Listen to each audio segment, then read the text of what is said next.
Hola, Velas, un placer estar con ustedes hoy. Gracias por sacar su tiempo como todas las semanas. Thank you so much, girls and guys, for being here with me today, like every week. And today we're going to have I would say it's a different type of patient, the host that we have today, because we tend to have a lot of girls that are 16, are 20, 16 that want to have surgery. We got 21. As we know, you must be 18 in order for you to have plastic surgery in Dominican Republic. But you also get girls that are 25 that are trying to look good, obviously, for their partner, but also to have a different level of career, which I completely support any of that. But today we have someone that I really would like you to meet. Her name is Suzanne, and let's see what she has to tell us. Hello, Suzanne. How are you? I'm good. How are you? Good, good. Thank you for being here with us today. Thank you for inviting me. I know that we've been trying for the last two times to actually meet Suzanne, and we have technical issues, but today we're finally here. Suzanne, tell me a little bit about yourself. Do you have any children? Are you married? I do. I have one son. I had him when I was very young. I had him when I was 23. I'm actually 55 now. Wow. Yeah, and I am married. I live in the United States. I live in Orlando. I've been in Florida since about 2005, and I had actually decided last summer that I had wanted to get surgery. So it's been a really big journey for me, and it's really been an exciting and fantastic one. So So you had your child when you were 23, and now you are yes, 55, which you don't look yes. 55, by the way. You are doing a great job at keeping and Thank you. looking young. Thank you. What made you wait so many years in order for you to have plastic surgery? Kind of like the way I grew up was kind of a stigma. And it was like, oh, you're going to be fake, you're going to be this. And I just waited so long. After I was 50, I started saying, I don't really care what people think. And then it really took me a bunch of courage just to finally say, you know what? I really don't care what people think. I'm going to do what's best for me and what's going to make me happy.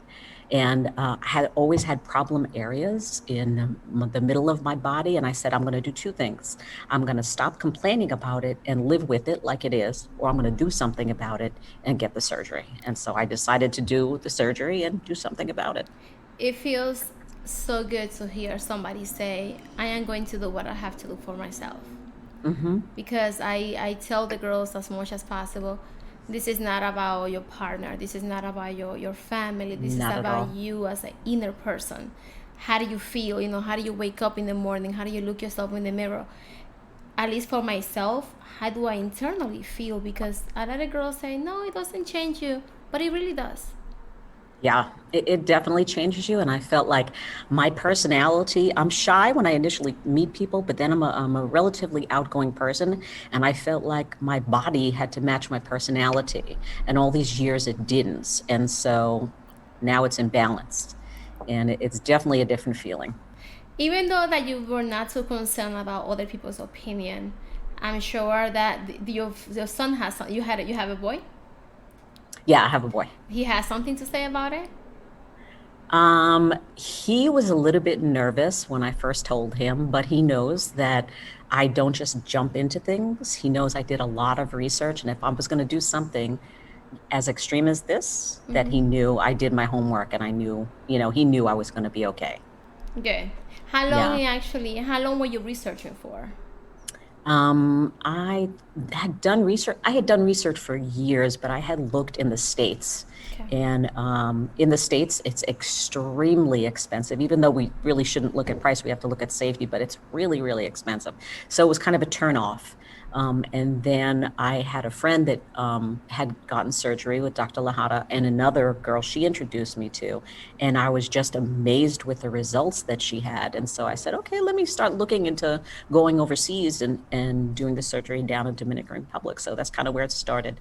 Last year, I had my 55th birthday, and that was in September. That was when I said, yep, I am absolutely going to do this. And, I had a lot of support behind me to say, like, if this is what you want to do, go and do it. And that's it. And it made it a lot easier. Well, for those people that don't know Dr. Lahat, I'm going to show you real quick her profile. And here you can see Dr. Lahat. She actually specializes. She's fantastic. She really is. When it comes down to breasts, if you have those huge breasts that you want to minimize them, Tommy talks like why don't I see now static work by her. We don't really mention her that much here. It's hard for us to find girls that actually speak English, but most of them are Latinas than anything else that speak Spanish. But I want you guys to take a second, take a look at her profile, and do your research, because at the end of the day, it doesn't matter who do I recommend to you. It doesn't really make a difference. What matters is how you feel. And I quickly want to show you, this is your before and after that we can see in the screen. Tell me, how do you feel now? Because I saw another photo of you too. I saw an excess amount of fat in the middle of your stomach. Yeah. I'm assuming, what procedures did you have performed? I had a tummy tuck with abdominal repair, muscle repair, liposuction, and a BBL. Okay. And how long ago was this procedure? December 21st, I had it done. Wow, you said, let me That was my Christmas present to That's myself. what I was going to say. That was your whole new resolution for New Year's, huh? Yeah. Yes, it was. I can see how in your before photo, I can see you cover more, a little bit more, what I call more retagada, un poquito más conservadora, per se. And then I see you after your change in a bikini. Yes, and this picture was taken, I think it was about 12 weeks or 14 weeks, something like that. That was the very first time I got into a bikini. Yeah. In your life? Not in my life, since I was like in high school, maybe. Oh, wow. But yeah, as an adult, that was the first time I got in a bikini. And tell me, how do you feel? How did it change you? I felt great. As soon as I came out of surgery and I put my hands on my stomach, I said, oh my gosh, this is really, really like the beginning of a new phase in my life. And I feel fantastic. The only thing I regret is waiting so long to get it done. Aww. Yeah, that's the only thing. But I'm glad I got it done anyway. Even at this age, I'm glad I got it done, because, it kind of shows like you're really never too old to take care of yourself, regardless of what your age is. You're never too old or too young. It just depends on what level you want to take care of yourself. And this happened to be my level, at this point in my life. Yeah. I don't foresee that we are old, but that we are too young or too old. I interviewed someone a few weeks ago. She's 55 years old, and it changed her life completely. I think it's a matter of you being sure. You mentioned something very interesting, which is the stigma that we grow up around, and that is correct. We feel in a particular way that sometimes we don't feel comfortable having plastic surgery. Now, plastic surgery has become something that any of us can have, because it's not so expensive as it used to be in the old days. In the old days was something that only famous people could actually have this type of surgery. That's exactly right. Exactly right. And I don't look at this like they say plastic surgery, but this is really like I took my own fat from one area of my body and I put it where I wanted it. So that's it's still mine, even though it's in a different area, it's still mine. So that's kind of how I look at it when people say, oh, you had plastic surgery. No, I had cosmetic surgery. Cosmetic is true. Now, Suzanne, how do you stay in shape? I eat really healthy. So before I got surgery, I did a lot of research. I read a lot of books, and I just started eating healthy. In general, I always ate healthy anyway. I don't eat fast foods. I don't eat too much meat. I don't drink soda. I don't drink too much juice, eat too much sugar, anything like that. And so I just bumped it up a lot. I got a lot of sleep. I started taking vitamins, making sure just my body was going to be prepared for the surgery. And then even now I kind of do the same thing. It's kind of easier because I say, like, now I had spent this time and this effort to get a good body. Why am I going to damage it, by treating it poorly? Right. I exercise, and same thing. I take my vitamins, and, since shortly before surgery and now, my life is really not that much different, because I said, let me get practice now before I get surgery, and then it'll be easier later on. And I have to say that because of you obviously, you're not 20, and then you're already someone that have experience. It's one, you kind of knew what you were going into before you actually went in for surgery, because you said, hey, if I don't prepare my body now, I'm going to be in shock after surgery. And most people, believe it or not, Suzanne, they go through the phase of, they go through surgery, they have it too young, and they don't take care of the results. They don't take That's care exactly. of their diet. They don't know how to actually come back home and have a pie of pizza or have 3 burgers. Things have Right, to right. adjust. Believe Yeah. it or not, you have to adjust in order for you to maintain those looks, because they can only Mm-hmm. perform a surgery on you, but you have to maintain your results afterwards. Yeah, the aftercare is for me was one of the biggest things. Like she just got your body in shape, and Yeah. now it's your responsibility to maintain it, for the rest of your life, really. Tell me about your faja. How long were you wearing your faja for? I am still wearing my faja. It becomes like your security blanket. I don't wear it all day like I did before. I had gone from a medium faja, now I'm in an extra, extra small faja, which is I'm comfortable with. And I remember in the beginning putting that thing on, it was rough, but as soon as you got on, I'm telling you, it felt so cozy to have it on. And it wasn't until recently, I would say a couple weeks ago, I started wearing it when I go to work, because I'm sitting all day and you kind of feel awkward. When I go home, I'll take it off. And most of the time on the weekends when I'm running around, I won't wear it. But it's 5.5 months now. So I know I got to Well, wean myself off it. well, the key is, we always say you must be with your faja, that you should be 6 months with your faja on. Yeah. But there's a lot of girls and guys, because now a lot of guys are getting plastic surgery, believe it or I know, I not. saw that. Yeah, I saw that. And it's interesting because there's a lot of girls that will keep their faja on for their lifetime. They wear them just when they go to work, and they Yeah. remove them when they come home. Yeah. And you're gonna think I'm crazy, girls, but I'm actually going in for that now. I'm going to be just using it through the daytime, removing it in the evening when I come home. It kind of personally gives me that security that my body Yes. is not changing, and that my size Yeah. am not getting wider. So I still know that I'm in the match. And if I see something different, then I have to readjust to something that I'm doing wrong. Right, exactly. And I can feel if I have it off too long, you could feel yourself like, uh-oh, you could feel the inflammation Yeah. starting even at this point. And I pop it right back on just to make sure, because I said that your body knows, and I'm just not ready to have it off 24 hours a day. I got to keep it on to some extent. What is your opinion, Dr. Lahara? How was your experience with her? Oh my gosh, I love her. I had spoken to her, sorry, I had spoken to Helen, which is one of her assistants. And then after I went with to get all my pricing from the consultant. And when I first met her, I sat in her office and she's like, I just want to let you know, I'm your doctor now. So like for life, I will be your surgeon. And she treats you just like family. Like when you talk to her, you feel like you've known her forever.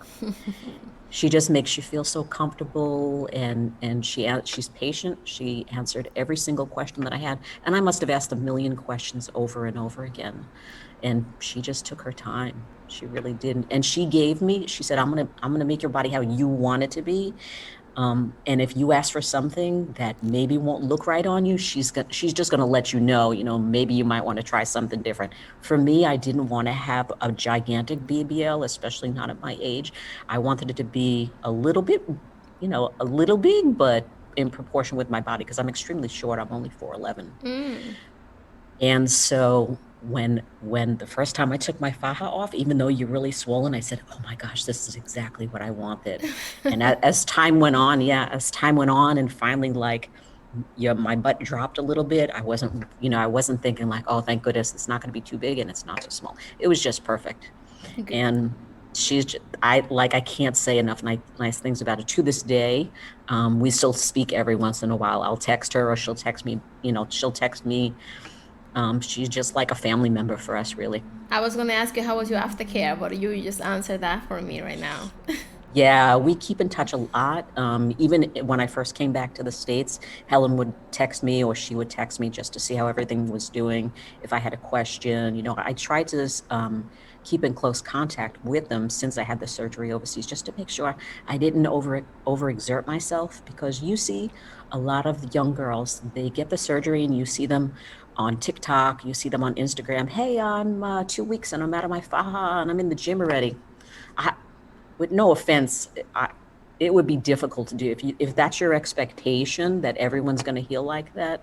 That would be sad. So I wanted to make sure I keep in touch with her and make sure I'm doing the right thing as far as my doctor is concerned, and it helped a lot. Well, I'm going to ask a question that I want you to think about for a second here. Mm-hmm.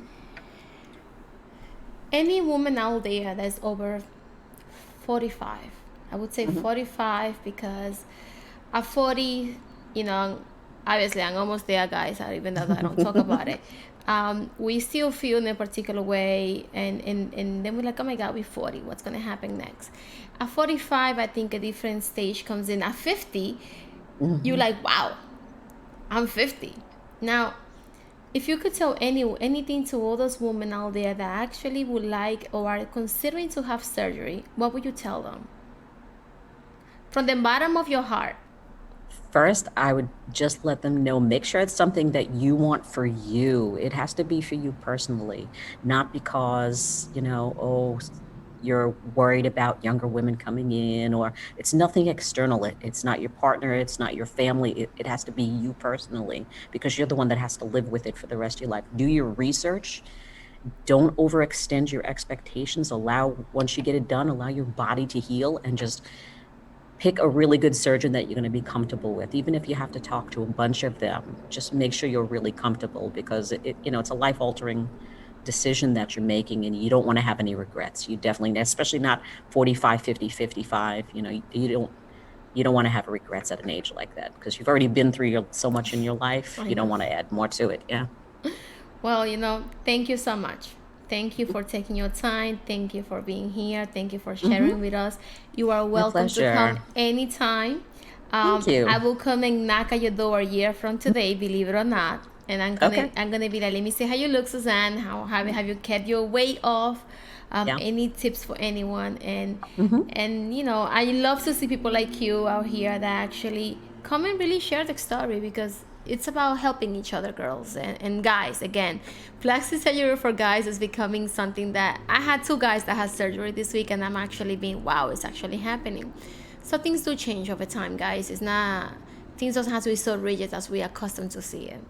I do want to thank real quick one of my fans that sent me this cup from Mexico, and I would like to thank you so much, Joanna, for sending me the cup.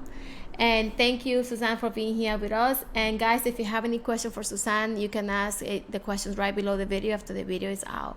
Suzanne, see you next time, and I speak to you soon. Thank you very much. Bye-bye.